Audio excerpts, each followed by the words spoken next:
하나님 말씀을 보겠습니다. 에베소서 5장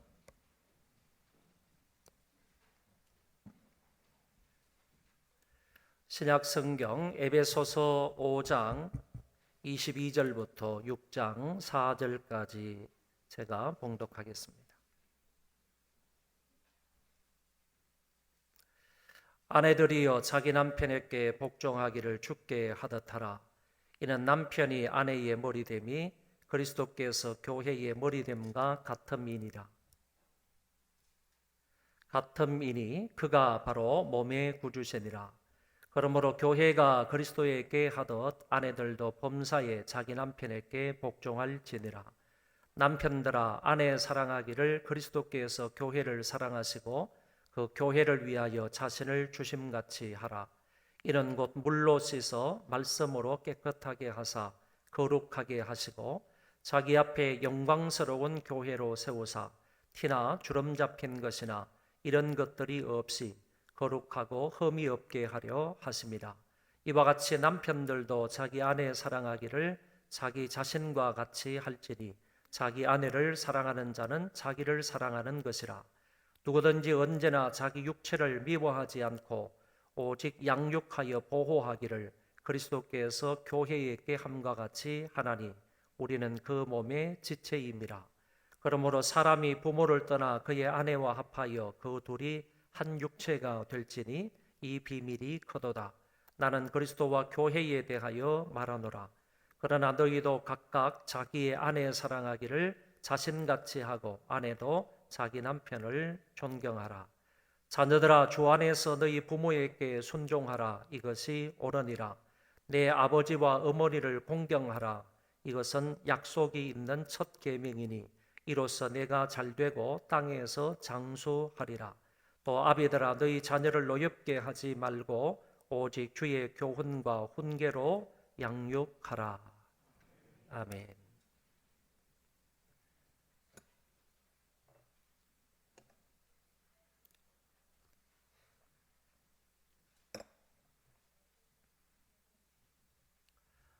우리는 태어나면서부터 서로 관계를 맺고 살아갑니다. 시간이 지남에 따라서 더욱더 폭넓은 관계를 형성하게 됩니다. 이 관계는 좋을 때도 있고 나쁠 때도 있는데 또 어떤 때는 좋게 시작을 한 관계가 나중에는 나빠지는 경우가 있고 그 반대의 경우도 있는 것을 보게 됩니다. 인간과 인간 사이의 관계를 수평적인 관계라고 한다면 하나님과 우리 사이의 관계를 수직적인 관계라고 말할 수 있습니다. 그래서 수직적인 관계도 실제적으로 수평적인 관계와 별 다름이 없음을 알게 됩니다. 우리가 신앙생활을 잘할 때, 예수를 잘 믿을 때는 우리와 하나님 사이의 관계가 조금 좋은 것 같기도 하고 또 신앙이 곤두박질 칠 때에는 우리와 하나님 사이의 관계가 이렇게 서먹서먹해지고 좋지 않은 그런 관계가 되는 것 같습니다. 그러나 이 수직적인 관계가 수평적인 관계하고 분명히 다른 점이 하나 있습니다. 그것은 바로 수직적인 관계는 항상 좋은 관계로 끝을 맺는다는 사실입니다. 한 번으로 인하여 영원한 관계가 되기 때문입니다. 내가 예수를 믿고 구원을 받아서 하나님의 성령을 선물로 받게 되면 내 안에 계시는 그 성령님께서 나를 견인해 가시기 때문에 성령의 견인으로 말미암아 우리는 마침내 분명히 영생을 다 얻게 된다는 사실입니다. 그렇기 때문에 수직적인 이 관계는 반드시 마지막에 좋게 끝나는 관계이다라고 말씀드릴 수 있습니다. 오늘 본문은 가족들 사이의 아름다운 관계에 대하여서 말씀해 주고 있습니다. 아내와 남편의 관계, 그리고 자식과 부모의 관계, 이 관계가 어떠한지를 오늘 본문이 밝히 말해주고 있는 것입니다. 저는 크게 둘로 나누어서 이 관계에 대하여 설명을 하고자 합니다. 첫째는 아내와 남편의 관계입니다. 이 관계에서 먼저 아내가 남편에게 해야 할 한 가지 사항이 있습니다.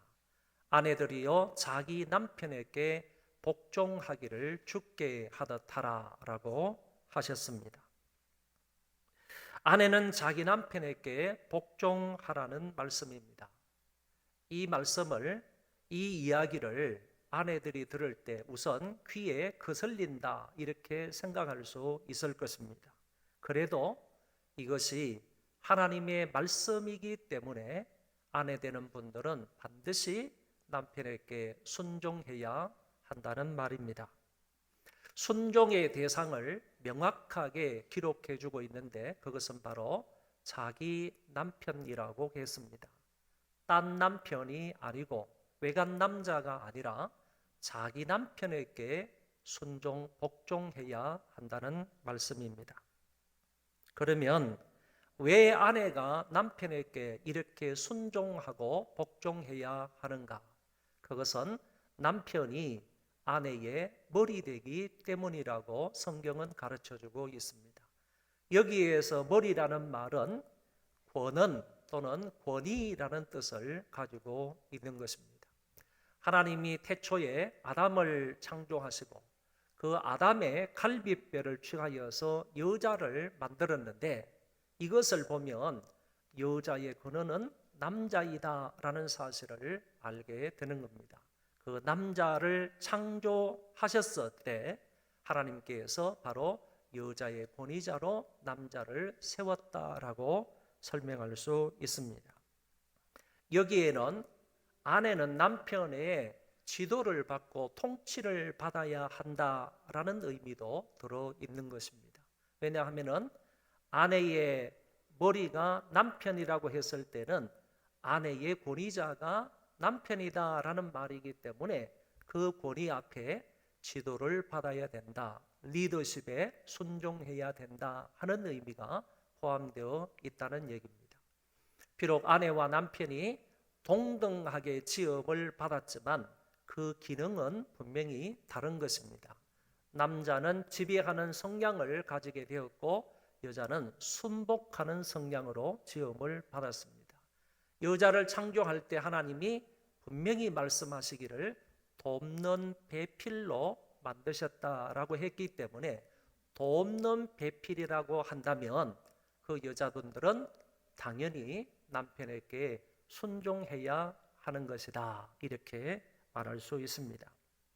이 기능에 따라서 아내가 남편에게 마땅히 순종하는 것은 창조 질서에 맞다라고 설명할 수 있습니다. 그리고 아내는 범사에 자기 남편에게 복종해야 한다고 했습니다. 아내들도 범사에 자기 남편에게 복종할지니라.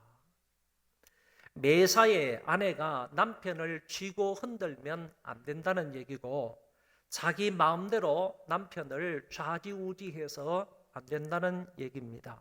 비록 자기 남편이 자기보다 좀 못났고 그리고 좀 부족하고 못 배우고 그리고 자기보다 나이가 좀 어리고 어리석게 보여도 자기 남편에게 범사에 순종하는 것이 마땅합니다. 이것은 선택적 순종이거나 자기 기분에 따른 그런 순종이 아니라 범사에 매사에 순종하는 것이 되어야 합니다. 왜 그런가 하면은 교회가 매사에 범사에 그리스도에게 순종해야 하는 것처럼 아내는 자기 남편에게 순종해야 된다고 성경이 가르쳐주고 있기 때문입니다. 그리고 아내는 또 남편에게 자발적으로 순종해야 합니다. 33절 마지막 부분에 보면 아내도 자기 남편을 존중하라 하는 말씀이 있습니다. 이 존중하라 하는 이 말은 결국 순종과 복종을 넘어서 두려워하라라는 뜻을 가지고 있는 낱말입니다.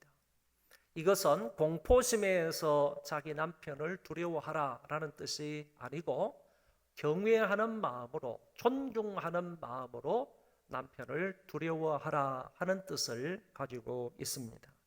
베드로전서 3장 16절에 마치 사라가 자기 남편 아브라함을 호칭할 때 나의 주인이여, 나의 주인님이여 이렇게 표현을 했던 것처럼 경외하는 마음과 자발적인 마음으로 남편에게 순종했던 것처럼 오늘 우리도 경외하는 마음으로 그리고 자발적으로 남편에게 순종해야 한다는 것입니다.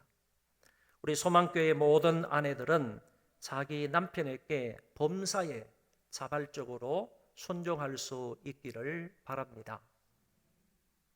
아멘 소리가 좀 약한 것 같아요. 우리 아내들이여 자기 남편에게 범사에 자발적으로 순종할 수 있기를 바랍니다. 이제는 남편들이 아내에게 해야 할 한 가지 일이 있습니다. 그것은 지극정성으로 자기 아내를 사랑하는 것입니다. 성경은 남편들아 아내 사랑하기를 그리스도께서 교회를 사랑하시고 그 교회를 위하여 자신을 주심같이 하라고 했습니다. 주님이 교회를 위해서 자신의 몸을 버리심으로 교회를 구원하셨듯이 자신을 내어주는 사랑을 하고 자기를 희생하는 사랑을 하라고 요구하고 있습니다. 이어서 이와 같이 남편들도 자기 아내 사랑하기를 자기 자신과 같이 할지니 자기 아내를 사랑하는 자는 자기를 사랑하는 것이라고 했습니다. 왜냐하면 자기 부인은 남편의 반쪽이기 때문이다라고 말했습니다. 남편들에게 요구하는 이 사랑은 주님이 교회를 위하여 십자가에 피 흘려 죽으신 것처럼 희생적인 사랑을 요구하고 있다는 것입니다.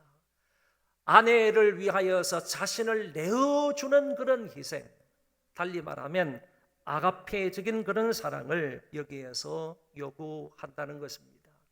이렇게 얘기를 하게 되면 아내는 왜 내가 남편에게 복종해야 되는지 그런 것을 조금 이제 귀에 거슬리지 않고 들을 수 있겠다라고 생각을 합니다. 어떤 사람이 남자와 여자가 각기 다른 특성을 가지고 창조되었음을 이렇게 표현을 했습니다. 남자와 여자의 독특한 특징을 가지고 창조되었다는 면을 남자는 전체를 보고 여자는 세부적인 것을 본다. 남자는 논리적이지만 여자는 직관적이다. 남자는 쉽게 결정하지만 여자는 쉽게 결정하지 못한다. 남자는 감정의 변화가 둔하지만 여자는 감성이 쉽게 변한다. 남자는 목표 지향적이지만 여자는 관계 지향적이다. 남자는 객관적이지만 여자는 이상적이다. 남자는 방랑적이지만 여자는 정착적이다. 남자는 존경을 중히 여기지만 여자는 사랑을 중히 여긴다. 남녀가 서로 다른 특징을 가지고 이렇게 태어났지만 분명한 것은 아내가 남편에게 범사에 순종해야 한다는 것과 남편은 아내를 희생적으로 사랑해야 한다는 사실입니다. 제일 마지막 부분에 보면 남자는 존경을 중히 여기지만 존경을 중히 여기니까 자기 아내로부터 존경과 순종을 받고 싶은 거고 아내는 여자는 사랑을 중히 여긴다라고 말했기 때문에 남편으로부터 그런 헌신적인 희생적인 사랑을 받고 싶어 한다라는 얘기입니다. 그렇기 때문에 이렇게 남자 여자가 비록 다른 각각의 특징을 가지고 태어나기는 하지만 분명한 사실은 아내가 해야 할 역할이 있고 남편이 해야 할 역할이 분명하게 있다라는 사실이라는 것입니다. 요즘은 이 트로트 대세라고 합니다. 그래서 박상철 씨가 무조건이라는 노래를 이제 불러서 인기를 얻었는데 이 가사에 보니까 이렇게 되어 있어요. 당신을 향한 나의 사랑은 무조건이야. 당신을 향한 나의 사랑은 특급 사랑이야. 태평양을 건너 대서양을 건너 인도양을 건너서라도 당신이 부르면 달려갈 거야. 무조건이야. 한번 불러보고 싶지만은 강단이니까 제가 조금 자제를 하고요. 여기 가만히 보니까 당신을 향한 나의 사랑, 남편이 자기 아내를 향한 그 사랑이 어떤 사랑이냐? 이 박상철 씨는 특급 사랑이다 라고 표현을 하고, 그 특급 사랑이라는 것을 어떻게 증명을 하느냐 하면은, 언제 어디서라도 당신이 부르면 나는 무조건 달려가겠다. 이거를 보아서 이제 특급 사랑을 표현하고 있는 그런 노래 가사임을 알 수가 있습니다. 이 가사 내용대로 소망교회의 남편들은 아내가 언제 어디에서 부르든지 간에 무조건 달려가는 특급 사랑, 헌신적으로 사랑하는 자들이 되시기를 바랍니다. 네, 남편들 우리 크게 아멘 이렇게 하셨습니다. 아내는 남편에게 매사에 순종하고 남편은 아내를 헌신적으로 사랑할 때 아내와 남편의 관계는 하나님이 원하시는 이런 아름다운 관계가 될 수 있다라는 것입니다. 어떤 사람이 아내와 남편의 관계가 순종과 사랑의 관계가 되려면 그 중간에 반드시 인내가 있어야 한다라고 했습니다. 그러니까 순종과 사랑의 이 관계 속에서 인내가 들어가야지 된다. 그러면서 설명하기를 아내가 순종할 수 없는 경우가 있지 않느냐 얘기지. 남편이 꼴 보기 싫을 때 순종이 되겠습니까? 그런데 아내가 순종할 수 없는 그와 같은 경우라도 인내로 순종을 하고, 남편이 사랑할 수 없는 경우에도 그때 인내로 아내를 사랑하게 되면 여기에서 아름다운 사랑과 순종의 관계, 순종과 사랑의 관계가 이루어질 수 있다. 이렇게 이야기를 했습니다. 여러분 사이에도 분명히 인내가 존재하게 되기를 바랍니다. 두 번째, 어떤 사람 말하기를 그럼 둘 중에 누가 먼저 해야 하는가? 당신이 먼저 하면 내가 하겠다. 이거는 잘못되었다는 겁니다. 당신이 나를 사랑하게 되면 내가 순종하겠다. 반대로 당신이 나에게 순종하면 내가 사랑하겠다. 이렇게 말하는 것은 안 된다는 얘기입니다. 성경에 보면 사도 바울이 누가 먼저 해야 되는지를 암시해 주고 있는데 그것은 분명 여자가 먼저 해야 된다고 얘기하고 있어요. 그렇지만은 저는 여러분들에게 조금 돌려서 이렇게 설명을 하고 싶습니다. 서로 먼저 하겠다고 나서면 그 부분은 참으로 행복한 관계가 될 수 있겠다. 그러니까 여자가 먼저 해야지 이렇게 남편들 말하지 말고 어쨌든 서로가 먼저 하겠다는 거지. 내가 먼저 사랑할게, 내가 먼저 순종할게. 서로 자기가 해야 할 역할들을 하겠다고 나서면 그런 부분은 행복한 관계가 되겠다라고 보는 것입니다. 큰 두 번째, 자녀와 부모의 관계입니다. 이제는 부자 관계로 넘어가겠습니다. 먼저 자녀들을 향해서 하나님이 이렇게 말씀을 하셨습니다. 자녀들아, 주 안에서 너희 부모에게 순종하라. 이것이 옳으니라. 주 안에서 너희 부모에게 순종하라는 것은 이것이 주님의 명령이니까 그대로 따르라, 순종하라는 의미입니다. 이 명령은 주님이 말씀하셨기 때문에 옳은 것이며 이 일을 달지 말고 그대로 순종해야 하는 사항이라는 것입니다. 그러나 부모라 할지라도 자녀들에게 순종을 강압적으로 요구할 수 있는 것은 아닙니다. 아무리 자녀들에 대해서 부모가 권위를 가지고 있기는 하지만은 그 권위로 자녀들에게 강압적인 순종을 요구할 수는 없다, 그런 얘기입니다. 특별히 부모가 비성경적인 것을 말하거나 요구할 때, 비도덕적인 것, 비윤리적인 일을 시킬 때에는 자녀들이 순종하지 않아도 되는 것입니다.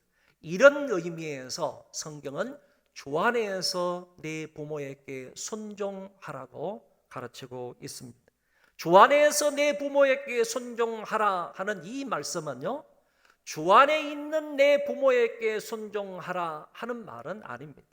다시 말씀을 드리면 주 안에서 내 부모에게 순종하라. 성경은 이렇게 가르치고 있는 것이지 주 안에 있는 내 부모에게 순종하라 이렇게 가르치고 있지는 않다는 말입니다.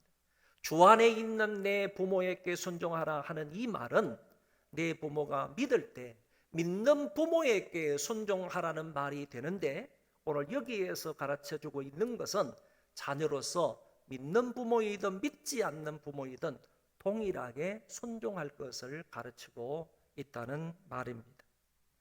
우리는 전부 부모는 아닐 수 있지만 누군가의 자녀인 것은 분명합니다. 자녀된 자로서 부모님을 공경하고 순종하는 것은 마땅한 것입니다. 이처럼 마땅한 부모 공경에 하나님께서 복을 약속해 주셨습니다. 다시 말하면 자녀로서 부모에게 순종하는 것은 마땅하다는 거예요. 당연하다는 거예요. 그럼에도 불구하고 부모 공경하는 사람에게 하나님께서 복을 약속해 주셨다는 것입니다.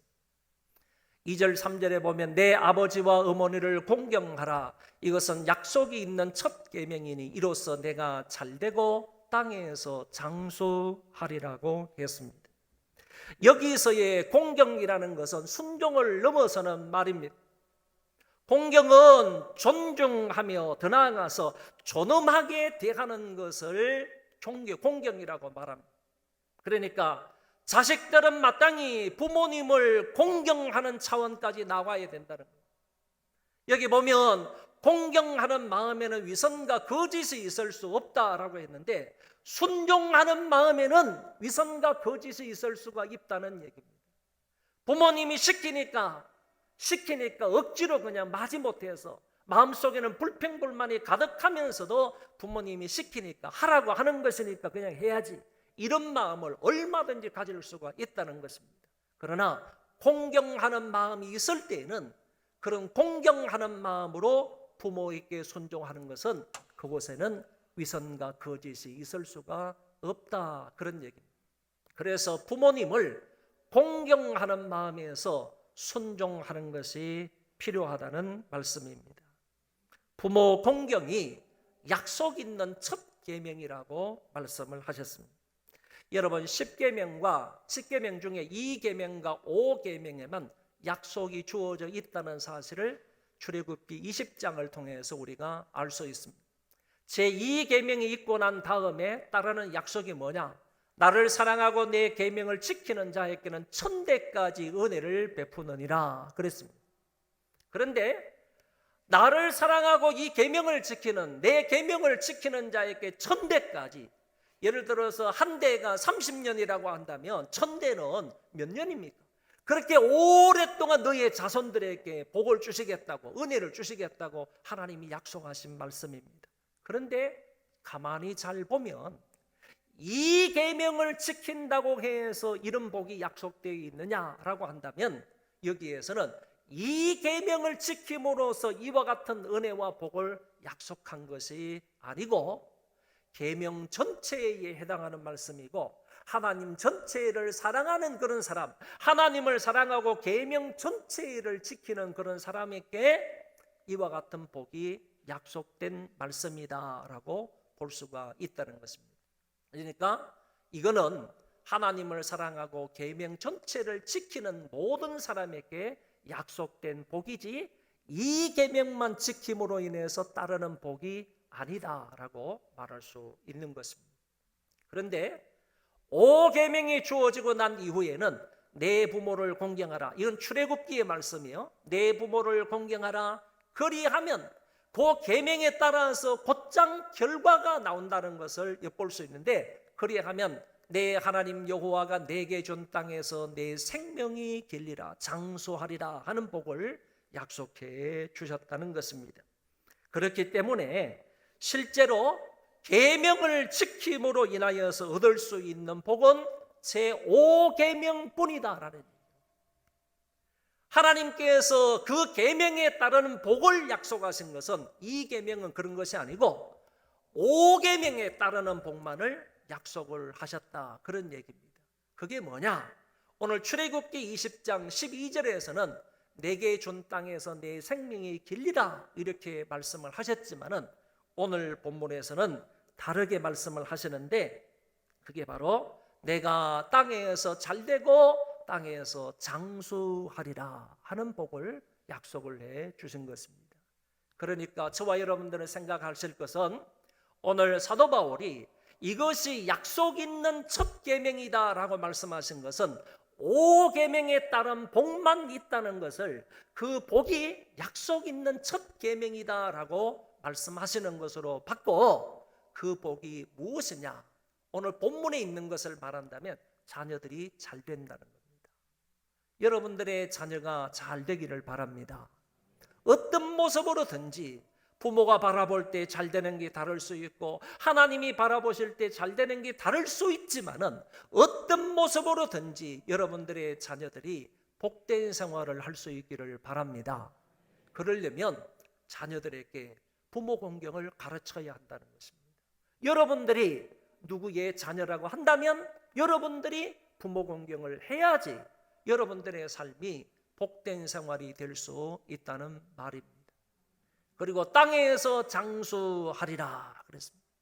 여러분, 오래 살 것이다 이런 말인데, 장수 집안에 장수가 난다 그런 말이 있잖아요. 그러면 장수 집안에 장수가 난다라고 했을 때는 그 집안을 가만히 들여다보면 대대로 거치면요, 부모 공경이 있었다. 그 후손들이 또 부모를 공경하고 후손들이 또 부모를 공경하는 그런 부모 공경이 있었다라는 그런 의미를 포함하고 있다라고 볼 수가 있다. 그런 얘기입니다. 여러분들이 하는 일이 잘 되고 오래오래 살려면 부모 공경할 수 있기를 바랍니다. 그러면 결국에 부모 공경은 나에게 유익한 거예요. 나에게 은혜가 되는 거예요. 나에게 복이 되는 삶이다라고 말할 수가 있습니다. 이제는 바울이 자녀들에 대한 부모의 책임을 가르쳐서 말씀을 합니다. 지금까지는 이제 부모들이, 자녀들이 부모를 공경해야 된다 하는 말씀을 하셨고, 이제는 자녀 교육에 대해서 부모에게 말씀하시는 것입니다. 이런 말씀입니다. 아비들아, 너희 자녀를 노엽게 하지 말고 오직 주의 교훈과 훈계로 양육하라. 여기에서 바울은 소극적인 면과 적극적인 면을 말씀하고 있습니다. 먼저 소극적인 면은 자녀들을 노엽게 하지 말라라는 조항입니다.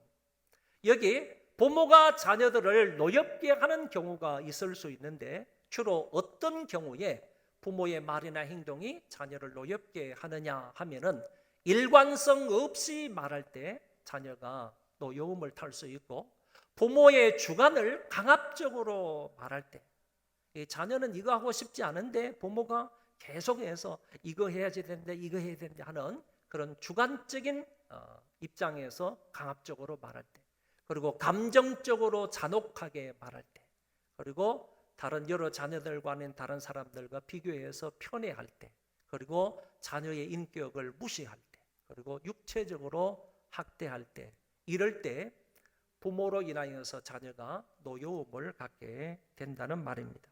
부모에게 소극적으로 말하기를, 부정적으로 말하기를, 자녀를 노엽게 하지 말라.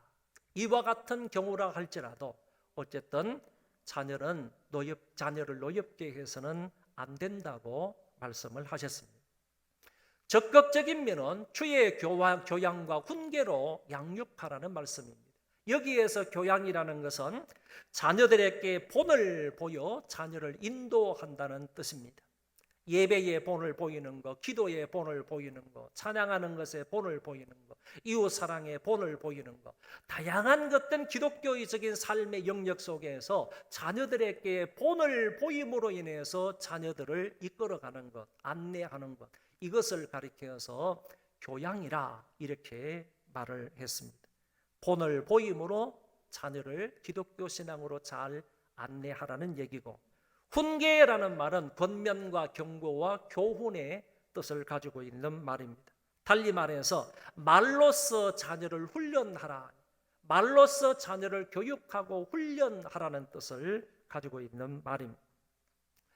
초대교회 문서 중에 12사도의 교훈집이라는 디다케 문서가 있습니다. 이 문서는 아주 중요한 그런 문서인데 성경은 아닙니다. 성경 다음으로 정말 아주 중요한 그런 문서가 디다케라는 문서인데 우리 교회 홈페이지에도요. 디다케 1장에서부터 16장까지를 이렇게 번역해서 실어 놓았습니다. 여러분이 시간이 되시면 짧은 문서니까 한번 시간 날 때 읽어보시면 유익이 되리라고 생각을 해요. 거기 보면 내 아들이나 딸에게 저주하지 말고 젊었을 때부터 하나님 경외하기를 가르쳐라.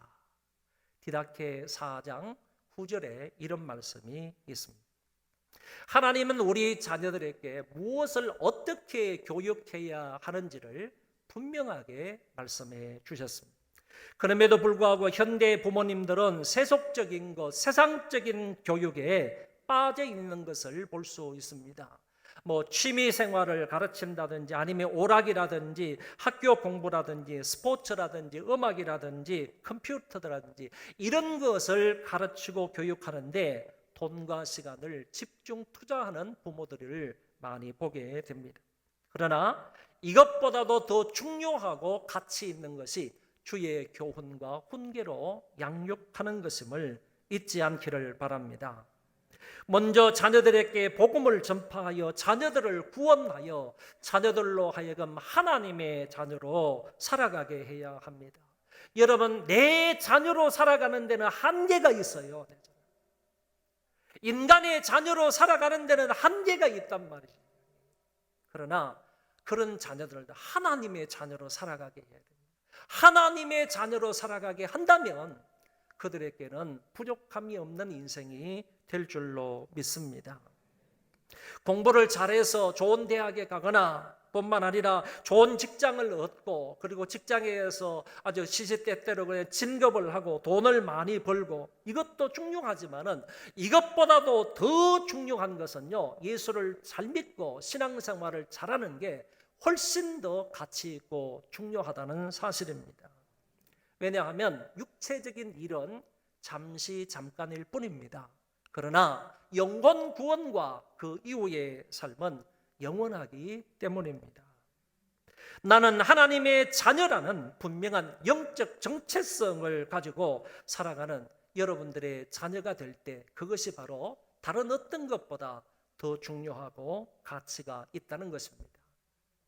예배를 잘 드리고 기도할 줄 아는 자녀, 말씀을 스스로 섭취하여 영의 양식을 삼을 줄 아는 자녀, 하나님께 찬송할 줄 알고 선악을 분별할 줄 아는 자녀, 육신의 정욕, 이생의 자랑, 안목의 정욕을 따라 살지 않는 자녀, 바른 가치관을 가지고 살아가는 자녀, 남을 배려할 줄 아는 자녀, 섬김과 사랑이 있는 겸손한 자녀로 양육해야 합니다. 여러분, 진실로 그렇게 되기를 원하면요, 한 문장 한 문장 끝나기 전에 여러분 아멘, 아멘, 아멘이 나와야 돼. 통틀어서 한번 아멘 하지 말고 한 문장 한 문장 한 문장 나올 때 우리의 자녀가 저렇게 되기를 원합니다. 아멘, 아멘 이렇게 나와야 되는데 그렇게 안 나오네요. 다시 하겠습니다. 예배를 잘 드리고 기도할 줄 아는 자녀, 말씀을 스스로 섭취하여 영의 양식 삼을 줄 아는 자녀, 하나님께 찬송할 줄 알고 선악을 분별할 줄 아는 자녀, 육신의 정욕, 이생의 자랑, 안목의 정욕을 따라 살지 않는 자녀, 바른 가치관을 가지고 살아가는 자녀, 남을 배려할 줄 아는 자녀, 섬김과 사랑이 있는 겸손한 자녀로 양육해야 합니다. 몸과 마음과 뜻과 정성을 다하여 하나님을 사랑하고 아울러 이웃을 사랑하라고 가르쳐야 하겠고요. 부모가 자녀들에게 신앙의 본을 보이고 말로도 진리를 가르쳐야 하겠습니다. 코로나19로 인해서요, 교회의 예배와 교육이 중단되므로 이제는 가정에서의 부모들이 자녀 교육에 더 집중해야 한다는 목소리가 높아지고 있습니다. 히브리인들이 그리했듯이 우리 가정교육에 힘을 써야 할 때입니다.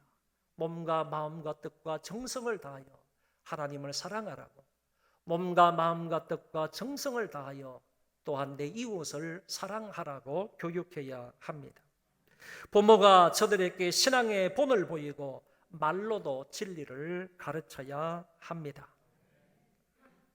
주 안에서 아름다운 가정은 바로 이런 가족 관계를 갖고 있는 가정입니다.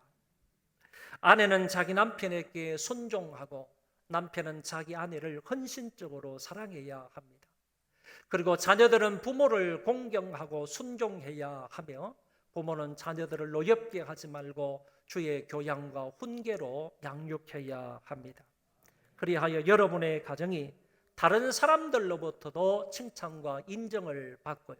무엇보다 성경적인 가족 관계가 되어서 하나님 앞에서도 은혜와 사랑과 복을 많이 받는 그런 가정이 되시기를 바랍니다. 주 안에서 아름답고 복된 가정이 되기를 주의 이름으로 축원합니다. 우리 다 일어나셔서 556장 찬송하겠습니다.